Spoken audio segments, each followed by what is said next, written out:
Hello mga best friend! Kaway-kaway sa mga taong hindi kompleto ang umaga pag hindi nagkakape. Buti na lang may anak ng Diyos na nagpakulo ng tubig kaya pagkakulo nito is nilagay ko na sa baso ko. 2 baso nga pala yung kakargaan ko ng mait na tubig mga best friend kasi gising na rin si Paring Will at magkakape na rin siya. Pareho nga pala kaming addict sa kape kaya hindi talaga nawawala yan sa amin. Pag coffee lover ka kasi talaga parang hindi kompleto ang araw mo pag hindi ka talaga nagkakape. So umupo na nga ako sa tabi ni Paring Will mga best friend at may dala akong pinggan. Siyempre nagumagana na ako para mamaya diretso na yung trabaho. So after ko kumain at nagkape, yan, yung pinaka-paborito kong ginagawa sa kusina, maghugas ng pinggan. Dahil wala nang laman yung orokan, inutusan ko yung dalawa para magbomba ng tubig.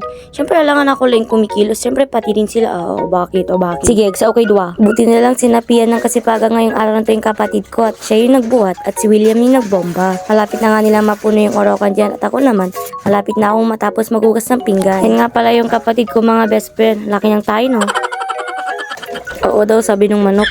So yan, puno na nga yung orokan mga best friend. At ako naman ay malapit na matapos dito.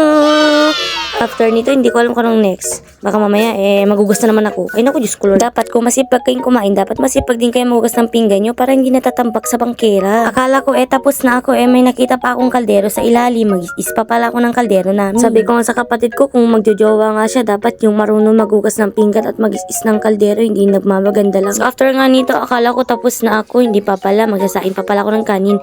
Napadalawang bukas ako dyan kasi konti na pala yung natira. So yan, may ulam pa kami kagabi, papainit ko na lang yan. Yummy! Kinuha ko na nga yung kaldero dyan mga best friend, tapos tinanggal ko yung natirang kanin para ipatong ko na lang mamaya. And then, hinugasan ko na yung kaldero.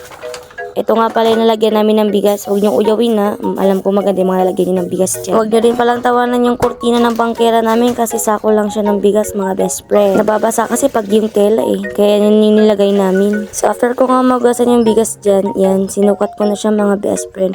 Then after niyan, sasain ko na siya para mamaya kakain na naman kami pag naluto. Tapos maghugas na naman ako ng pinggan.